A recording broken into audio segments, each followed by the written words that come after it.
اعوذ باللہ من الشیطان الرجیم بسم اللہ الرحمن الرحیم درود پاک اللہم صلی علی سیدنا محمد وعلی آل سیدنا و مولانا محمد وبارک وسلم وصلو علیہ.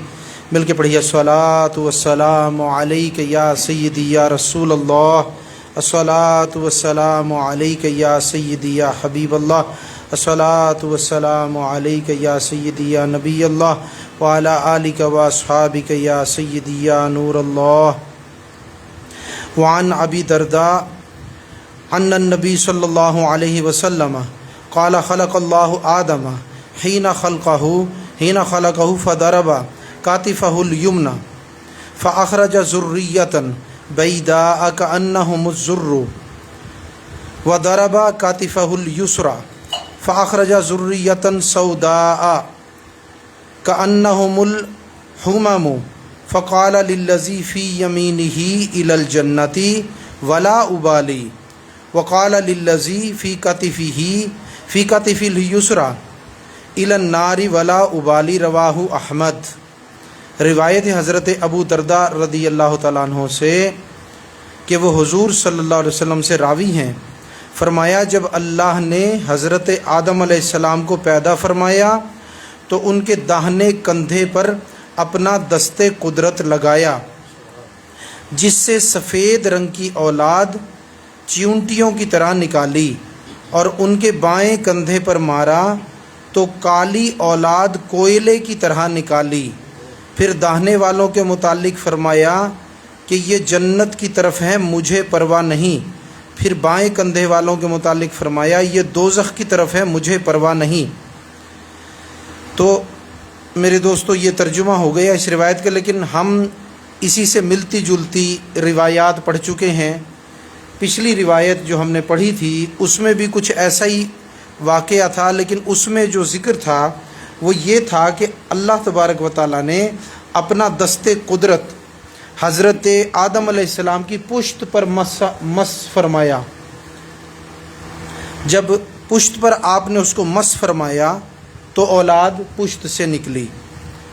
اور اس روایت میں فرمایا کہ اللہ نے دست قدرت کاندھے پر لگایا، داہنے کاندھے پر. ٹھیک ہے جی. کاتفہ الیمنی فاخرج ذریۃ بیضاء، تو داہنے کندھے پر لگایا، اس سے سفید رنگ کی اولاد کأنہم الزر، چیونٹیوں کی طرح نکلی، اور پھر بائیں کندھے پر مارا. غرض کہ وہاں پر کمر کو مس فرمایا تھا دست قدرت سے، یہاں دائیں کاندھے کو اور بائیں کاندھے کو. تو اب کسی کے ذہن میں یہ آ سکتا ہے کہ جی یہ احادیث میں کیا تعرض نہیں، وہاں پر تو کمر پر مسح کا ذکر تھا اور یہاں پر جو ہے کاندھوں کا ذکر ہے. تو یہ یاد رکھیے کہ جو واقعات اس میں بیان ہوئے ہیں، آپ کو عرض کر دوں کہ یہ دونوں واقعات ایک وقت کے نہیں ہیں، یہ مختلف وقتوں کے ہیں. وہ واقعہ الگ ہے جب ان کی پشت سے ان کی ذریت کو نکالا اور نور کی شعاع ڈالی، جو پچھلی مرتبہ ہم پڑھ چکے ہیں، آپ لوگوں کو یاد ہوگا. لیکن یہ جو واقعہ ہے نا، یہ اس وقت کا نہیں ہے، یہ کسی اور وقت کا واقعہ ہے. محدثین کرام میں سے بعض نے فرمایا کہ حضرت آدم علیہ السلام کو جب اللہ نے بنا لیا تھا، یہ اس کے بعد کا واقعہ ہے. بہرحال جب بھی ہوا ہے، لیکن یہ ایسے واقعات کئی بار ہوئے ہیں، ایک مرتبہ نہیں ہوئے. تو لہٰذا یہ سوچنے کی ضرورت نہیں ہے کہ وہاں پر تو دست قدرت کا ذکر کمر پر تھا، یہاں دونوں کاندھوں پر ہے. تو یہ سوچنے کی ضرورت نہیں، اس لیے کہ واقعات مختلف وقتوں میں ہوئے ہیں اور الگ الگ ہوئے ہیں. تو اس لیے وہ واقعہ الگ تھا، یہ واقعہ الگ ہے. اس میں ذریت کے اوپر کی پیشانی پر نور کی چمک ڈالی تھی، لیکن اس کے اندر جو ہے وہ معاملہ مختلف ہے. اور وہ کیا ہے اس کو سمجھ لیجئے کہ حضرت ابو درداء نے حضور علیہ الصلوۃ والسلام سے روایت فرمایا جب اللہ نے آدم علیہ السلام کو پیدا کیا، ابھی دیکھیں حدیث میں بھی لفظ آ گیا، تو ان کے یعنی یہ آدم علیہ السلام کو جب اللہ تعالیٰ نے بنا لیا، پیدا سے مراد ہے بنانا، جب اللہ تبارک و تعالیٰ نے بنا لیا تو پھر اس کے بعد اللہ تبارک و تعالیٰ نے اپنا جو دست قدرت ہے وہ دائیں کندھے پر آدم علیہ السلام کے لگایا. ٹھیک ہے جی. اب جو سمجھنے کی بات ہے وہ یہ ہے، جب دائیں کندھے پر لگایا تو وہاں سے سفید رنگ کی اولاد جو ہے وہ چیونٹیوں کی مانند نکلی. اس میں سب سے پہلے یہ جو لفظ چیونٹیوں والا نا، اس کو سمجھ لیتے ہیں. اس کو آپ یہ نہیں کہہ سکتے کہ اولاد چونٹیاں بن کر نکلی، جو عموماً ایسی تحریر سننے سے ذہن میں آ جاتا ہے لوگوں کو کہ شاید اولاد جو تھی وہ چیونٹیوں کی شکل میں نکلی. یہ چیونٹیوں کی شکل میں نہیں ہے، یہ مثل چیونٹیوں کے یا چیونٹیوں کی طرح، ٹھیک ہے نا، چیونٹیوں کی طرح. تو لہٰذا اولاد کو چونٹیوں کی شکل میں نہیں نکلی، وہ چونکہ ذرے ذرے تھے اور جاندار تھی حرکت کرتی ہوئی، اور جانداروں میں چونکہ چھوٹی ترین چیز جو ہے وہ عمومی طور پہ ہم چیونٹی کو سمجھتے ہیں، تو وہ مثال دے کے فرمایا کہ چیونٹیوں کی طرح، کیونکہ چیونٹیاں جب نکلتی ہیں تو کافی ساری بھی ہوتی ہیں اور چھوٹی چھوٹی بھی ہوتی ہیں. تو وہ اولاد چھوٹی چھوٹی بھی تھی اور بہت زیادہ بھی تھی، لہٰذا اس کو چیونٹیوں کی مثل کہا گیا ہے، نہ کہ چیونٹیوں کی شکل. اس کو آپ سمجھ لیں، سب سے پہلی بات جو سمجھنے کی ہے اس کو آپ نے سمجھ لیا. اب دوسری بات کو سمجھیں کہ دستے قدرت پر جب اللہ تبارک و تعالی نے دائیں کاندھے پر اپنا ہاتھ لگایا تو اب اولاد نکلی، ساری نہیں، ایک حصہ. کون سا؟ وہ جو سفید رنگ کی اولاد تھی، دائیں کاندھے کو ہاتھ لگایا، سفید رنگ کی اولاد نکلی.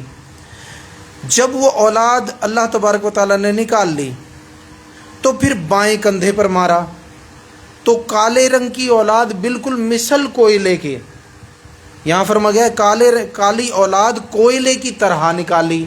اب اس سے مراد نہیں کہ کوئلے کے ٹکڑے تھے، وہ تھی تو اپنی تعداد میں ذریت کے حساب سے بہت کثیر، لیکن اس کو کوئلے سے تشبیہ دینے سے مراد ہی کہ وہ انتہائی سیاہ رنگ کی اولاد تھی. اب اولاد کے دو حصے ہوئے، ایک حصہ سفید، دوسرا سیاہ کالا. تو اب یہ جو سفید حصہ ہے اس کو اور کالے حصے کو، تو پھر جو دائیں تھے سفید ان کے متعلق فرمایا کہ یہ جنت کی طرف ہیں. یہ کیا ہیں؟ جنت کی طرف ہیں. اب جنت کی طرف سے مراد کیا ہے؟ یعنی جنت کی طرف سے مراد ہی نہیں بھی جنت کے راستے پر ہیں، یوں بھی کہہ لے تو درست ہے، لیکن حقیقتاً اصل میں یہ فرمایا کہ یہ جنتی ہیں. کیا فرمایا؟ کہ یہ جنتی ہیں. اب جو دوسری تھی، اور پھر ساتھ یہ بھی فرمایا مجھے پرواہ نہیں. پھر بائیں کاندھے والوں کے متعلق فرمایا کہ یہ دوزخ کی طرف ہیں، مجھے پرواہ نہیں. یعنی وہ لوگ کون ہیں؟ دوزخ کی طرف کہہ لو تو دوزخ کے راستے پر بھی ہیں، اور وہ اصلاً دوزخ میں جانے والے ہیں. بات آپ کی سمجھ؟ یعنی دوزخی یہ کون تھے؟ جنتی. اور وہ کون ہوئے؟ دوزخی. تو یہ دوزخی ہیں. اور فرمایا کہ مجھے پرواہ نہیں. ابھی جو لفظ ہے نا مجھے پرواہ نہیں، اس کے دو معنی ہیں. ایک معنی تو اس کے یہ ہیں کہ اللہ تبارک و تعالیٰ کی ذات ہے صمد. کیا؟ صمد. یعنی اللہ تبارک و تعالیٰ بے نیاز ہے، بے نیاز ہے. تو وہ جو بے نیاز ہے نا، اس بے نیاز پاک پروردگار کا کوئی جنت میں چلا جائے تو میرے رب کو کوئی فائدہ نہیں پہنچتا، کوئی جہنم میں جانے والا ہے تو اس سے میرے رب کو کوئی نقصان نہیں پہنچتا. وہ فائدے اور نقصان سے ورا بھی ہے اور پاک بھی ہے، تو لہٰذا اسے کوئی پرواہ نہیں ہے کوئی جنت میں جائے کوئی دوزخ میں جائے. ایک تو بات اس کے معنی یہ ہیں. دوسرے اس کے معنی ذرا تفصیل طلب ہیں. وہ یہ ہیں مجھے پرواہ نہیں، دونوں جگہ فرمایا. اس کے معنی یہ ہیں کہ مجھے کچھ پرواہ نہیں ہے، میں نے یہ جو دایاں حصہ ہے اس کو جنت والا کر دیا اور بایاں حصہ جو ہے وہ جہنم والا کر دیا. اور تفصیل اس کی یہ ہے کہ ان جنت والوں میں سے وہ بھی ہوں گے جو شروع سے جنت والوں کے جیسے کام کریں گے، لیکن ان کے اندر وہ لوگ بھی ہوں گے جو پوری زندگی جہنم کے کام کریں گے. ان میں اور جہنم میں ایک ہاتھ کا فاصلہ بچے گا، لیکن پھر لکھا عود کرے گا. اور پھر اللہ تبارک و تعالی ان کے خاتمے سے پہلے، ان کی ظاہری زندگی ختم ہونے سے پہلے اللہ ان کو جنت کے راستے پر لے آئے گا۔ اگر کافر تھے تو اللہ ایمان والا کر دے گا، اگر ایمان تھا بد عمل تھے تو اللہ عمل والا بنا دے گا، اگر وہ بے دین تھے تو دین والا بنا دے گا۔ بات سمجھ میں آئی؟ اور اسی طرح دوسرا حصہ کہ ان میں اگر کوئی ایسے تھے کہ اگرچہ انہوں نے ساری زندگی اچھے اعمال پر گزاری تو پھر بھی مجھے پرواہ نہیں کہ لکھا عود کرے گا، جو میں نے لکھ دیا، احکم الحاکمین ہے، بادشاہ ہے، جو چاہے کرتا ہے، نہ اس سے کوئی باز پرس کرنے والا، نہ کوئی اس سے حساب لینے والا، نہ کوئی اس سے پوچھ پرشیش کرنے والا، وہ جو چاہے کرتا ہے اور اس کے کام انصاف پر مبنی ہوتے ہیں۔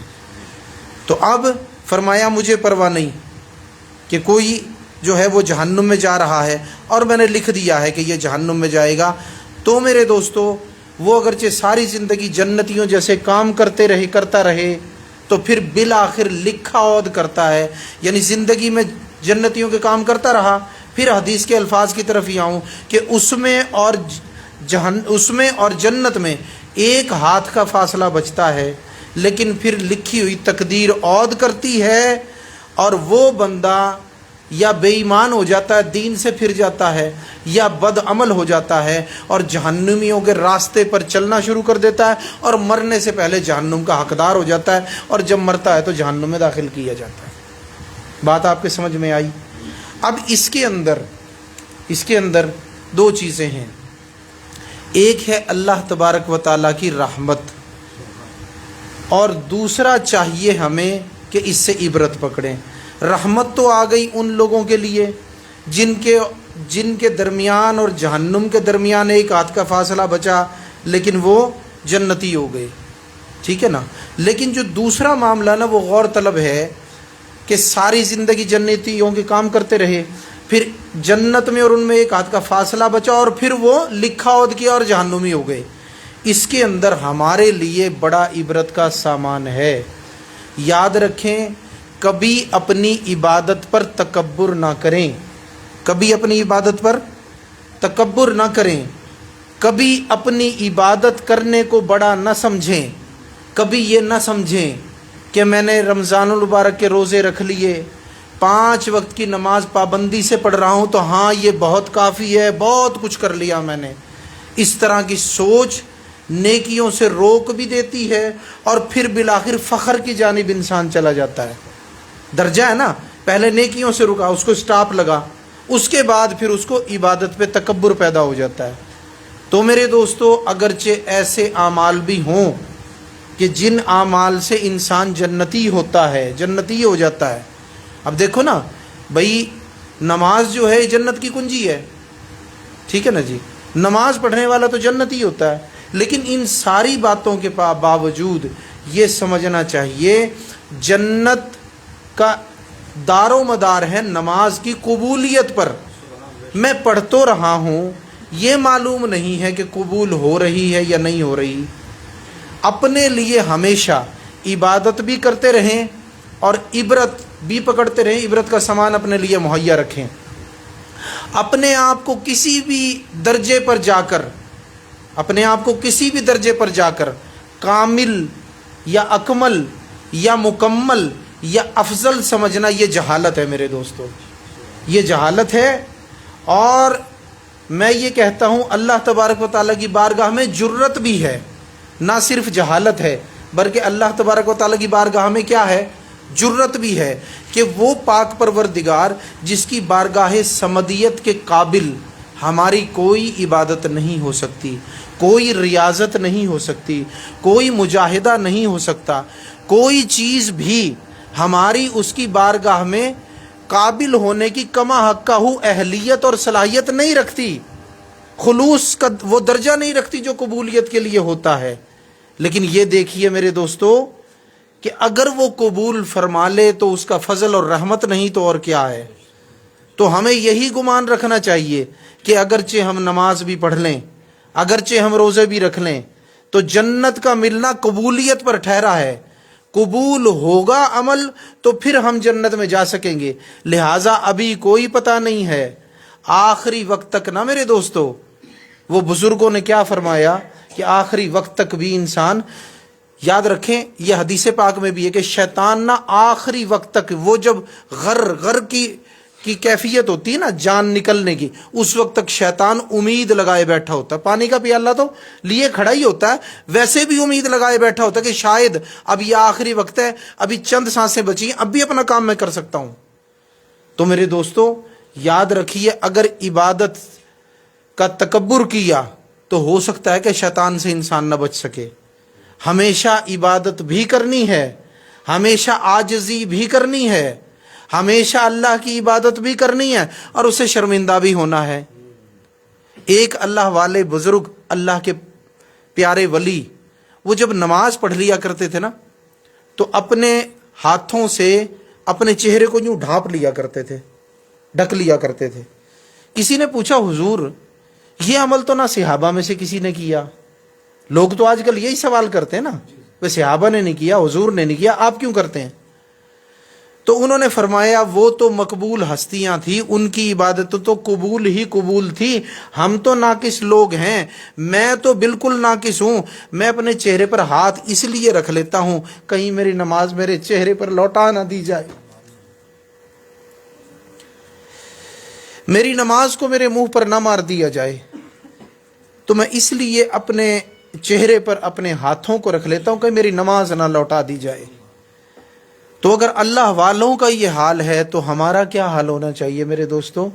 نہ کسی کام کے، نہ کسی کار کے، نہ کوئی عبادت اچھی، نماز میں کبھی خیالات ختم نہیں ہوتے، نماز پڑھتے ہوئے دنیا جہان کے خیالات جو ہیں وہ جھمگٹا کرتے ہیں۔ ہماری کیسی نمازیں ہیں میرے دوستو؟ جن کی نمازیں ہیں ان کا یہ عالم ہے، جن کی نمازیں ہیں ان کا یہ عالم ہے۔ ہم کیا ہیں میرے دوستو، اور ہماری عبادت کیا ہے، اور ہم کیا کر سکتے ہیں؟ اللہ اکبر۔ ایسے جلیل القدر لوگ کہ درود شریف 2.5 لاکھ مرتبہ روزانہ، کوئی 1 لاکھ پڑھتا ہے، کوئی 40,000 پڑھتا ہے، ٹھیک ہے نا جی۔ نمازوں کی یہ کیفیت ہے کہ کوئی بزرگ 500 نفل پڑھتا ہے، کوئی 1000 رکعت روزانہ پڑھتا ہے، کم از کم 100 رکعتیں 200 رکعتیں تو کبھی گئی نہیں نا کہیں۔ تو ہم کیا کرتے ہیں میرے دوستو؟ کیا تہجد کی پابندی ہے؟ کیا ہماری شریعت کی، اللہ رسول کے حکم کی پابندی ہے؟ کیا ہماری نمازوں میں، ہمارے اعمال میں وہ خلوص ہے جو قبولیت کے لیے ضروری ہوتا ہے؟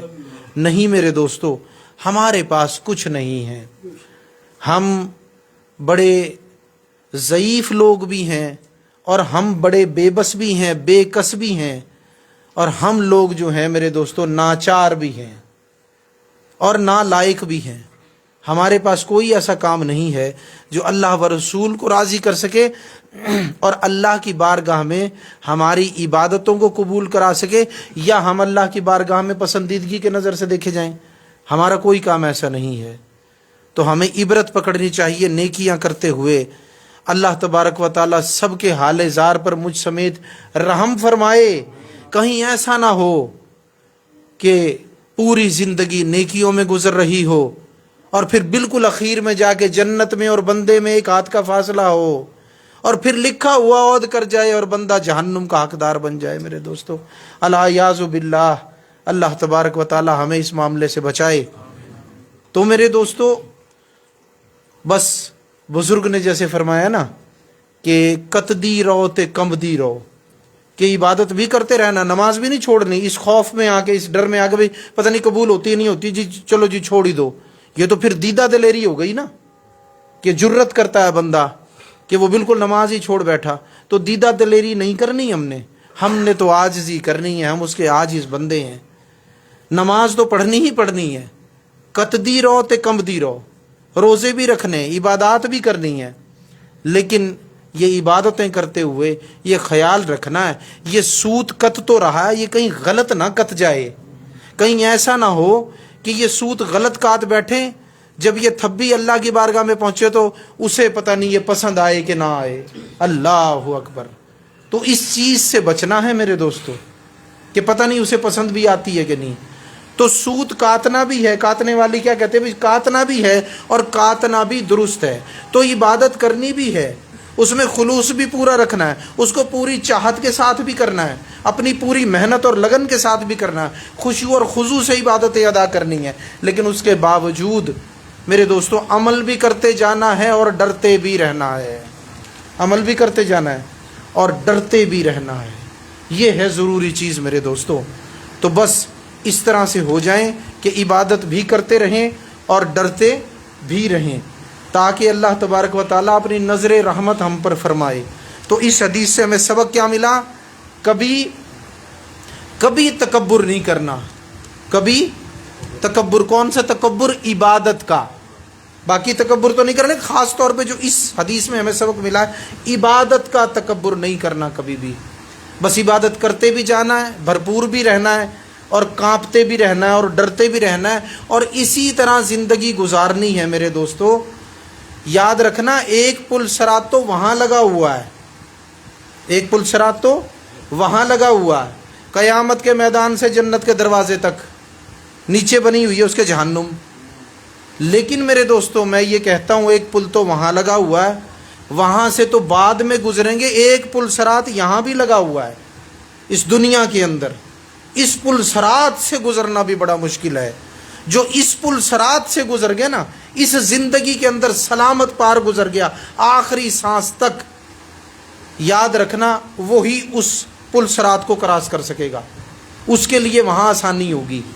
تو آج جس پل صراط پہ چل رہے ہیں نا میرے دوستو, یہ بہت مشکل ہے, بڑا دشوار ہے, بہت کٹھن ہے. جگہ جگہ پر اللہ و رسول کی نافرمانی کے سامان ہیں. کہیں موبائل کھولتے ہو تو اللہ و رسول کی جو ہے وہ میرے دوستو نافرمانی کے سامان موجود ہیں. کہیں گھر سے قدم باہر نکالتے ہو تو اللہ و رسول کی نافرمانی کے سامان موجود ہے. چاروں طرف گناہوں کی ایک آگ لگی ہوئی ہے, اور اس آگ سے اپنے آپ کو آپ نے ایسے بچانا ہے جیسے جلتی ہوئی ظاہری آگ سے بچاتے ہو. بلکہ جلتی ہوئی ظاہری آگ میں اگر ہاتھ پیر کبھی جل بھی گیا نا, تو میرے دوستو یہ امید ہے کہ وہ کبھی نہ کبھی ٹھیک ہو جائے گا.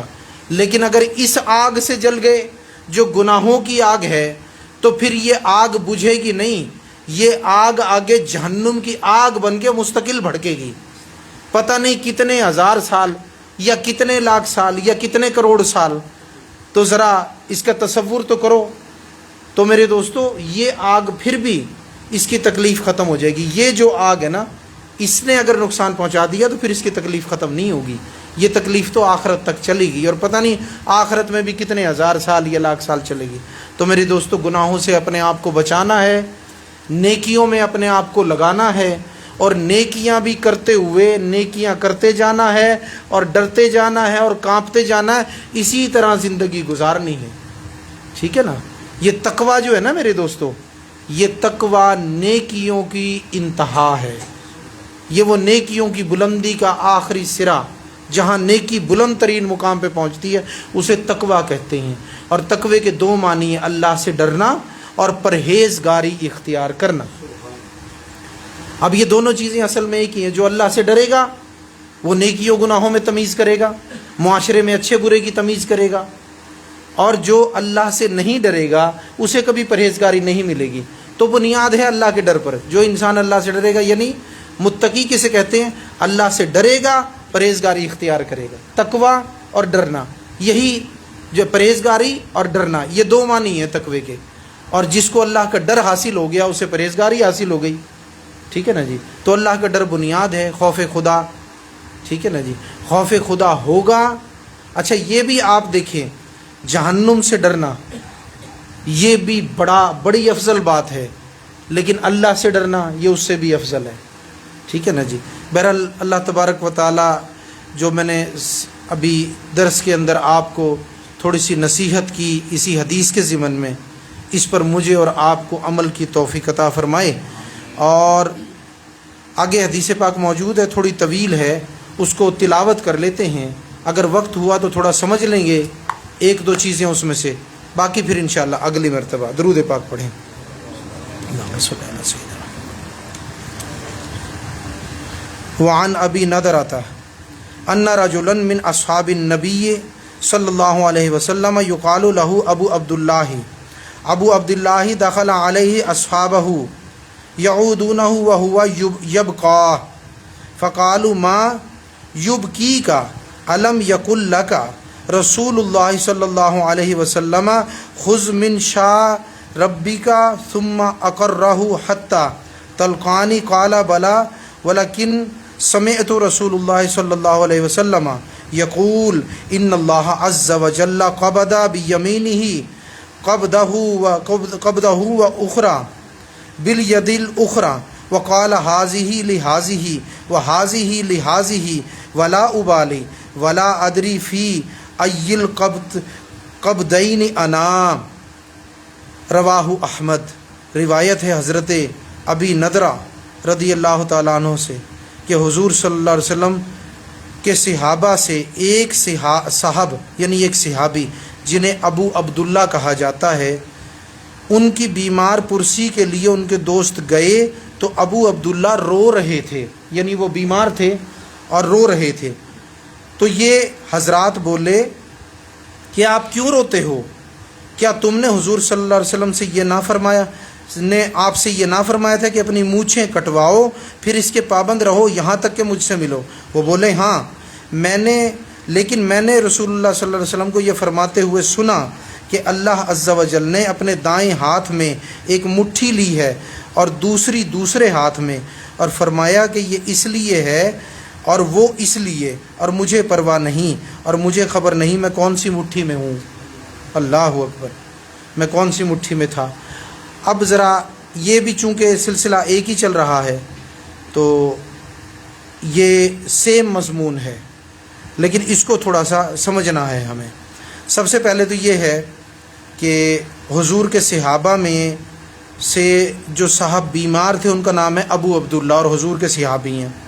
اب ان کی مزاج پرسی کرنے کے لیے، طبیعت پوچھنے کے لیے کچھ صحابہ بھی تھے، اس کے علاوہ کچھ تابعین بھی تھے، وہ گئے ان کے پاس تو ان کو دیکھا کہ یہ بیمار بھی ہیں اور رو بھی رہے ہیں، تو انہوں نے کہا جی آپ رو کیوں رہے ہیں؟ تو یہ سوال کیا نا، آپ رو کیوں رہے ہیں؟ تو انہوں نے غالباً کہا میں خوف کی وجہ سے رو رہا ہوں۔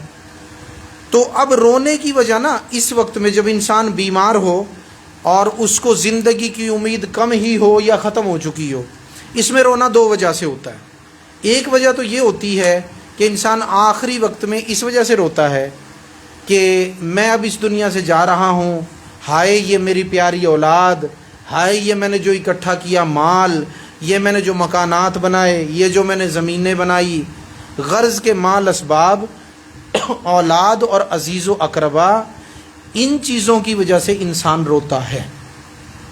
ایک وجہ تو یہ ہوتی ہے۔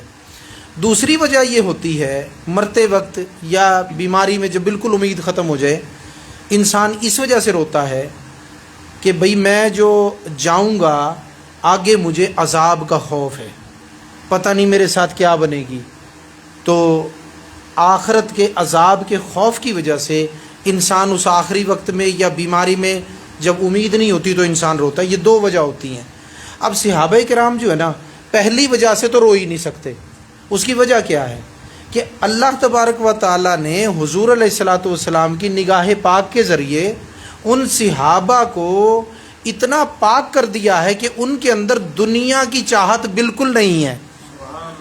دنیا کے مال کی چاہت، دنیا کی یہ جو زمینیں ہیں، مکانات ہیں، پلاٹس ہیں، کاروبار ہے، سونا چاندی ہے، درہم دینار، ان کی کسی قسم کی کوئی چاہت ان کے دل میں نہیں ہے۔ اس کے علاوہ ان کو اپنی گھر والی کی، اپنے بچوں کی، کسی چیز کی محبت اس چیز سے آڑے نہیں آتی کہ وہ اپنے رب سے ملاقات کے لیے جائیں۔ ٹھیک ہے نا؟ تو یہ ممکن ہی نہیں کہ حضرت ابو عبداللہ اس وجہ سے روئیں کہ شاید جو ہے جی وہ دنیا کا مال چھوٹ رہا ہے یا اولاد چھوٹ رہی ہے یا گھر والی کی محبت ہے، تو یہ اس قسم کی کوئی بات نہیں ہے۔ اب دوسری ایک ہی چیز رہ جاتی ہے بھئی آخرت کے عذاب کا خوف۔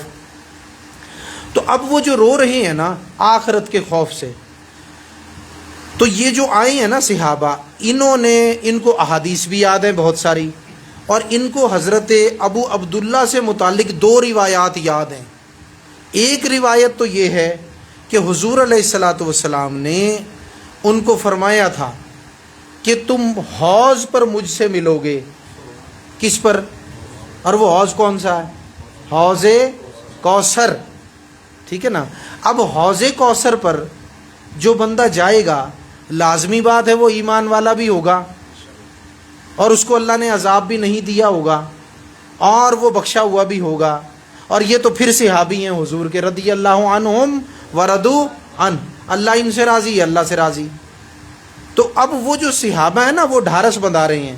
وہ کہتے ہیں حضور علیہ الصلوۃ والسلام کی حدیث ہم نے تو سن رکھی ہے، کیا تمہیں حضور نے فرمایا نہیں تھا کہ تم مجھ سے میرے حوض پر ملو گے؟ اور پھر دوسری حدیث سنائی کہ حضور علیہ الصلوۃ والسلام نے حضرت ابو عبداللہ کو یہ فرمایا تم اپنی مونچھیں کٹواؤ. اب اس مونچھیں کٹوانے سے کیا مراد ہے؟ اس سے مراد یہ ہے کہ مونچھیں انسان کی اعتدال پر ہونی چاہیے. یعنی یہ جو ہونٹ ہے نا، ہونٹ یہ ظاہر ہونا چاہیے. آپ نے دیکھا کچھ لوگ اس طرح کی مونچھیں رکھتے ہیں وہ یہاں تک جو ہے نا آ رہی ہوتی ہیں. جب وہ پانی پیتے ہیں، کھانا کھاتے ہیں، وہ مونچھیں جو ہے نا پانی میں بھی ڈوبتی ہیں. ایسی مونچھوں کا رکھنا، ٹھیک ہے نا، کھانے پینے کی چیزوں کو مکروہ بناتا ہے. اور ایسی مونچھیں رکھنا یہ میرے دوستو جائز نہیں ہے شریعت میں. بعضوں نے ایسی مونچھوں کو میرے دوستو مکروہ تحریمی فرمایا اور بعضوں نے حرام فرمایا. ٹھیک ہے نا. تو مونچھیں اس انداز سے رکھنی چاہیے. مونچھیں کٹوانے سے یہ مراد ہے مونچھیں اس طرح سے کٹی ہونی چاہیے کہ اوپر کا آپ کا لب ظاہر ہو، اس کی شکل نظر آئے. تو حضور علیہ الصلوۃ والسلام نے شعائر اسلام میں سے ایک چیز مونچھوں کو پست کرانا یا مونچھوں کو کٹوانا، اس کی تلقین فرمائی تھی حضرت ابو عبداللہ کو. اور آپ صلی اللہ علیہ وسلم نے یہ فرمایا تھا کہ تم یہ کٹواؤ اور پھر اس کے پابند رہو. یعنی حضور نے کیا فرمایا بھی اس طرح نہیں کرنا بھی 2-4 دفعہ انسان کٹا لے اس کے بعد پھر دوبارہ سے بڑھ جائیں. نہیں، اس کو کٹواؤ اور پھر اس کے بعد جو ہے تم اس کو اسی حالت پر رکھو، جب تھوڑی بڑھیں اس کو کٹوا لیا کرو یا کاٹ لیا کرو. حتیٰ کہ حضور نے فرمایا یہاں تک کہ مجھ سے ملو، یہاں تک کہ مجھ سے ملو. اب یاد رکھنا حضور علیہ الصلوۃ والسلام نے یہ تو نہیں فرمایا، یہ تو نہیں فرمایا کہ یہ تم نے اس پہ جناب پابندی کرنی ہے یہاں تک کہ تمہیں موت آ جائے. ٹھیک ہے نا، یہاں تک کہ تمہیں موت آ جائے. اچھا، موت تک ہی انسان اس کو کٹوا سکتا ہے یا نہیں؟ اس کے بعد تو بس ہی نہیں ہے اس کا. ٹھیک ہے نا. تو حضور علیہ الصلوۃ والسلام نے یہ کیوں فرمایا؟ یہ نہیں فرمایا یہاں تک کہ تمہیں موت آ جائے یا یہاں تک کہ تم میرے صحابی وفات پا جاؤ. نہیں، فرمایا یہاں تک کہ تم مجھ سے ملو. اس کے معنی کیا ہے کہ حضور نے مونچھیں کٹوانے کی جو ان کو تلقین فرمائی نا، شعائر اسلام میں سے ایک اچھی چیز جو حضور نے ان کو عطا فرمائی، اس کے ساتھ یہ بھی فرما دیا تم اس کی پابندی کرو پھر مجھ سے ملو گے. تو انہوں نے یہ حدیث بھی، وہ والی بھی، حوض کوثر والی یہ بھی، دونوں حدیثیں ان کو یاد دلا دی کہ حضور نے تو فرمایا تھا آپ ان سے ملیں گے، تو پھر آپ کیوں رو رہے ہیں؟ کیا یہ مونچھوں کی پابندی کی نہیں آپ نے بھی؟ تو انہوں نے فرمایا یہ پابندی بھی میں نے کی ہے، وہ حدیث بھی مجھے یاد ہے، لیکن میں اللہ کے خوف سے رو رہا ہوں کیونکہ میں نے حضور علیہ الصلوۃ ولیکن سمعت رسول اللہ صلی اللہ علیہ وسلم، میں نے حضور کو فرماتے ہوئے سنا، یقول، آپ فرما رہے تھے، ان اللہ عز وجل، بے شک اللہ عز وجل، قبض بیمینہ، قبضہ، فرمایا اللہ نے ایک دائیں مٹھی بھری ہے، اور پھر فرمایا اللہ نے دوسری مٹھی بھری ہے، اور فرمایا یہ جنت والے ہیں اور یہ دوزخ والے ہیں. میں یوں رو رہا ہوں مجھے معلوم نہیں ہے میں کون سی مٹھی میں تھا، میں اس مٹھی میں تھا یا اس مٹھی میں تھا. ٹھیک ہے نا. تو صحابی کی یہ روایت بھی پچھلی حدیث سے ہم جوڑتے ہیں تو پتہ چلتا ہے کانپتے بھی رہنا ہے اور کانپتے بھی رہنا ہے، عمل بھی کرتے جانا ہے، خوشخبریاں بھی ملتی جائیں گی لیکن پھر بھی کانپتے ہی رہیں گے. صحابہ کرام کو زیادہ معلوم تھا ہم سے زیادہ کہ اللہ رب العالمین ہے، حضور رحمت للعالمین ہے، لیکن اس کے باوجود ان کا عمل زیادہ تھا، وہ نمازوں میں روتے بھی تھے. تو یہ سارا کچھ ہونا دراصل ہمیں یہ سب کچھ ہمیں بتا رہا ہے یہ سب کچھ کہ ہم جو ہے یہ سمجھتے رہیں کہ اگر وہ حضور کے قریب ہوتے ہوئے روتے تھے اور اللہ سے ڈرتے تھے تو ہمیں کتنا ڈرنا ہے. وہ اتنے بڑے بڑے عمل کر کے بھی پھر امید لگا کے بیٹھتے تھے اللہ تو قبول کر لے تو تیری مہربانی ہے. تو ہمیں کتنی امید لگانی چاہیے میرے دوستوں. تو یہ ساری چیزیں جو ہے نا ہمارے سامنے آ چکی ہیں ان دو روایات میں. تو لہٰذا کیا کرنا ہے؟ آخری وقت تک عمل بھی کرنا ہے اور ڈرتے بھی رہنا ہے. اللہ تبارک و تعالیٰ سے دعا ہے کہ ان دو روایات پر عمل کرنے کی توفیق عطا فرمائے. وما علینا الا البلاغ المبین.